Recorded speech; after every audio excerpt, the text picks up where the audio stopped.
बिल्कुल, commodity market का समय हो चुका है और सबसे पहले एग्री कमोडिटीज़ पर ही नज़र डालते हैं। 10 बज चुके हैं तो थोड़ी ही देर में एनसीडीएक्स पर रेट्स सेटल होना भी शुरू हो जाएंगे। लेकिन सबसे पहले जीरे की बात करते हैं। 19,350 के ऊपर जीरा कारोबार करता हुआ और कमज़ोर सप्लाई से कीमतों को यहाँ पर जीरे पर सपोर्ट मिला है। धनिये की बात करें तो 7,800 के ऊपर मंडियों में सप्लाई सीमित, स्टॉकिंग बरकरार, जिसके चलते यहाँ पर भी अच्छा खासा एक्शन पिछले कुछ दिनों में धनिये में नजर आया है। हल्दी 12,550 के करीब कारोबार करता हुआ शॉर्ट कवरिंग से करीब 3.5% की तेजी यहाँ पर दिखी है और आज के रेट्स भी थोड़ी ही देर में सेटल होना शुरू हो जाएंगे, उस पर भी नजर डालेंगे। ग्वार गम और ग्वार सीड की बात करें तो सबसे पहले ग्वार गम 9,900 रुपए के ऊपर कारोबार करता हुआ एक्सपोर्ट मांग में सुधार दिखा है, जिसके चलते ग्वारगम में अच्छी खासी तेजी दिखी है। इसके अलावा ग्वार सीड की बात करें तो 5,275 के करीब। फसल की स्थिति साफ नहीं, थोड़ी सी अनसर्टिनिटी है, जिसके चलते रेंज बाउंड एक्शन ग्वार सीड में दिखा है। लेकिन ग्वारगम और ग्वार सीड के अलावा कैस्टर सीड की बात करें तो 6,650 के नीचे कारोबार करता हुआ इंडस्ट्रियल मांग सीमित दायरे में कारोबार करती हुई।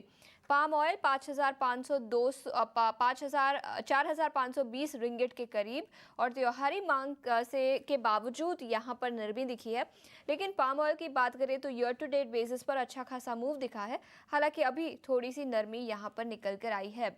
लेकिन पाम ऑयल के अलावा कपास और कपास खली पर नजर डालते हैं। कपास 1600 के नीचे और आइस कॉटन 67.5 सेंट के करीब कारोबार करता हुआ।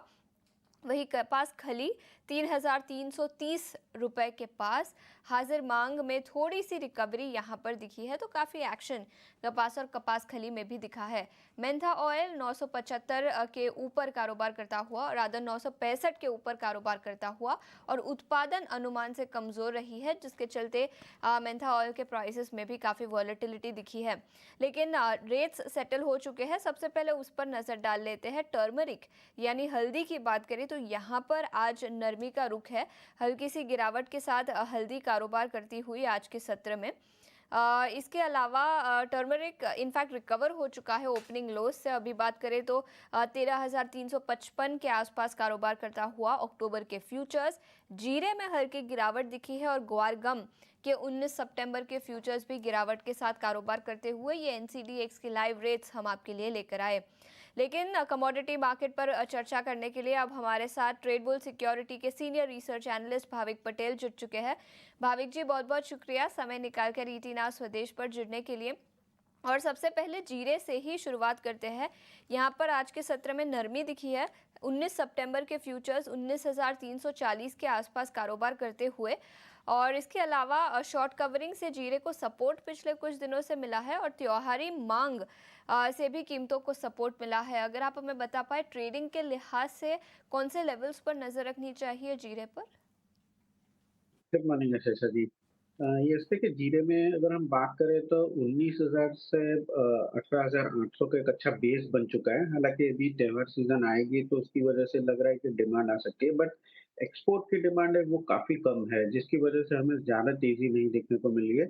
और दूसरा ये भी है कि इस बार सोइंग भी अच्छी है, तो जो नेक्स्ट सीजन में जो माल आएगा वो भी ज्यादा है, तो उसकी वजह से भी थोड़े हेडविंड्स मिल रहे हैं। बट अभी फिलहाल के लिए अगर शॉर्ट टर्म में देखें तो मुझे लग रहा है यहाँ से थोड़ी और शॉर्ट कवरिंग आ सकती है, थोड़ा अपसाइड देखने को मिल सकता है। 19,300 के करीब अभी चल रहा है, तो यहाँ से ही सितंबर कॉन्ट्रैक्ट है वो बाय कर सकते हैं 19,550 के टारगेट के लिए और 19,100 का स्टॉप लॉस रख सकते हैं। तो जीरो में यहाँ से लग रही है इससे 2 दिन थोड़ी हल्की तेजी देखने को मिल सकती है, तो बाय की रिकमेंडेशन है। ठीक है, तो ये नज़रिया जीरे पर। लेकिन इसके अलावा हल्दी की बात करें तो मॉनसून के चलते यहाँ पर थोड़ा सा इम्पैक्ट दिखा है और इसके अलावा काला बाजारी की खबर के बाद कल के सत्र में यहाँ पर अच्छी खासी तेज़ी दिखी। इनफैक्ट 3.5% की तेज़ी के साथ कल टर्मरिक बंद होता हुआ नजर आया था। हल्दी ट्रेडिंग के लिहाज से कौन से ट्रिगर्स होंगे और कौन से लेवल्स पर नज़र रखनी चाहिए? देखिए, इस बार सोइंग के अगर नंबर्स देखें तो काफ़ी स्ट्रॉन्ग सोइंग के नंबर्स आए। तो आई थिंक जनवरी-फ़रवरी में जब मार्च शुरू होगा तो वो काफ़ी स्ट्रॉन्ग होगा, जिसकी वज़ह से जनवरी के बाद हमें थोड़ा सीज़न में प्राइसेज़ जो है वो कम होने लगेंगे। अभी अगर देखें पाइपलाइन देखें तो वो काफ़ी खाली है। तो वो फंडामेंटल्स एटलीस्ट 2-3 महीने के लिए हल्दी के काफ़ी स्ट्रॉन्ग है।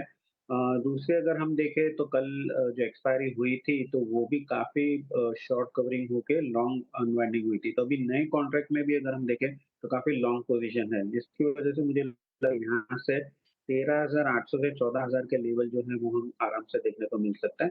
अभी करंटली 13,400 चल रहा है अक्टूबर कॉन्ट्रैक्ट, तो यहाँ से 13,400 पे ही मैं बाय की रिकमेंडेशन करूँगा, 14,000 के टारगेट के लिए और 13,000 का स्टॉप लॉस रहेगा। ठीक है, तो 13,000 का स्टॉप लॉस यहाँ पर हल्दी पर बनाने की सलाह। लेकिन इसके अलावा ग्वारगम और ग्वारसीड की बात करें तो यहाँ पर आज के सत्र में रिकवरी दिखी है। इनफैक्ट ग्वारगम आधे % की तेज़ी के साथ कारोबार करता हुआ अभी, और ग्वारसीड में भी करीब 1.25% की तेज़ी दिखी है 5,290 के आसपास। ग्वारगम, ग्वारसीड और इसके अलावा धनिया, इन तीनों कमोडिटीज़ पर आपकी क्या राय होगी? देखिए, गोवा सीड की बात करें तो 51 50 से 53 50 यही एक शॉर्ट रेंज में ही ट्रेड कर रहा है। हालाँकि फंडामेंटल देखें तो कोई ख़ास पॉज़िटिव है नहीं और जो रसोई के डेटा है वो भी इतने क्लियरली आए नहीं है, जिसकी वज़ह से अभी भी थोड़े अनसर्टेनिटी ज़रूर से है। तो मुझे नहीं लग रहा है कि जब तक 53 50 के ऊपर जाता है, तब तक कोई तेज़ी देखने को मिल सकता है। आई थिंक 51 50 से 53 50 की रेंज जो है उसी में ट्रेड करेगा। आज के दिन दोनों गुआर सीड और गुआर गम में बाय एंड डिप्स की रणनीति रखनी चाहिए, जहाँ पे 50 टू 50 के करीब अगर गुआर सीड मिलता है तो बाय कर सकते हैं 53 50 के टारगेट के लिए और 50 टू 20 का स्टॉप लॉस रख सकते हैं। गम की बात करें तो गम में भी 9,870 के करीब बाय कर सकते हैं 9,950 के टारगेट के लिए और 9,680 का स्टॉप लॉस रख सकते हैं। धनिया में मुझे लग रहा है कि काफ़ी तेज़ी होने के बाद यहाँ से अभी शायद थोड़ी और प्रॉफ़िट बुकिंग शुरू हो सकती है। तो यहाँ पे रिस्क रिवॉर्ड रेशियो फ़ेवरेबल नहीं है लॉन्ग पोज़ीशन के लिए। आई थिंक अगर कोई एग्रेसिव ट्रेडर है तो मैं एक बार शॉर्ट की रिकमेंडेशन करूँगा 78 के करीब, 7650 के टारगेट के लिए और स्टॉप लॉस रहेगा 7860 का। ठीक है, तो ये नज़रिया धनिया और इसके अलावा कपास और कपास खली पर भी आपसे राय लेना चाहूँगी। भाविक जी, क्या राय होगी आपकी कपास और कपास खली पर? हाँ, देखिए कपास और कपास कली में अभी भी फिजिकल टाइटनेस एटलीस्ट कपास कली में अगर देखें तो है।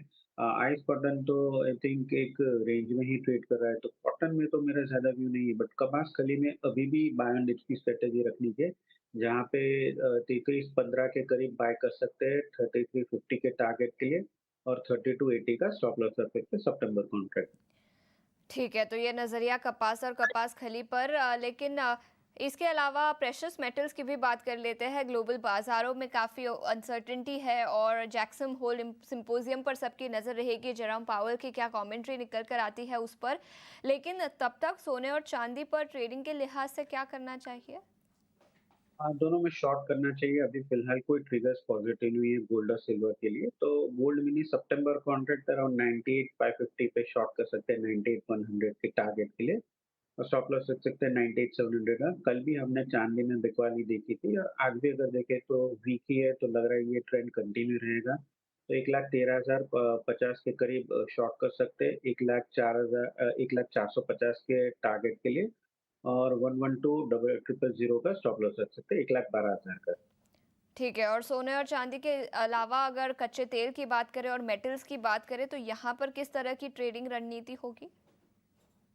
कच्चा तेल में अभी भी अगर देखें ब्रॉडर ट्रेंड देखें तो अभी भी वीक है, बट मुझे लग रहा है शायद यहाँ से थोड़ी शॉर्ट कवरिंग आ सकते हैं क्योंकि सपोर्ट जोन के नज़दीक है, तो रिस्क रिवॉर्ड थोड़ा फेवरेबल नहीं है शॉर्ट करने के लिए, तो इंट्राडे मुझे लग रहा है थोड़ी शॉर्ट कवरिंग आ सकती है, तो वो प्ले आउट कर सकते हैं। तो 5400 का कॉल ऑप्शन है वो बेटर रहेगा, 175 के करीब बाय कर सकते हैं 225 के टारगेट के लिए, 150 का स्टॉप लॉस रहेगा और बेस मेटल में जिंक अभी भी वीक लग रहा है, तो 266 पे शॉर्ट कर सकते हैं 263 के टारगेट के लिए और 268 का स्टॉप लॉस रहेगा।